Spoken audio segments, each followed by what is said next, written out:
Почитувани, светската економска криза покажа колку е важно домашното производство на храна и земјоделски производи.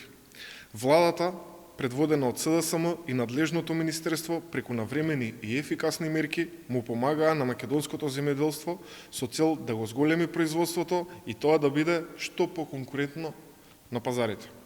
Предходната 2022 година ја завршивме со рекордни 140 милиони евра исплатени во земјоделството. Таа грижа, таа поддршка продолжува и во 2023 година со нови 150 милиони евра поддршка. За оваа 2023 година имаме рекорден износ на земјоделскиот буџет и соодветно на тоа зголемени износи на програмите и мерките за директни плаќања. Согласно новиот модел на субвенционирање и јавностната исплата на субвенциите, за оваа година предвидени се дури 7 милиарди денари за субвенции кон вистинските земјоделци. 2023 година ќе биде година на големи можности за земјоделците.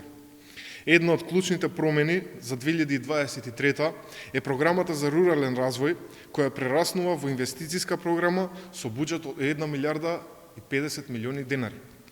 Преку оваа програма и во 2023 ќе ги реализираме сите позитивни мерки кои постигнаа одлични резултати и огромен интерес кај земјоделците.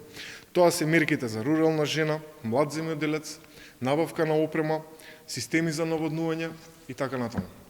Истовремено се зголемуваат и средствата од ИПАРД 3 програмата, која има за цел модернизација на домашното производство. Сето ова, почитувани, е показател за грижата на СДСМ кон земјоделството и земјоделците. Ви благодарам.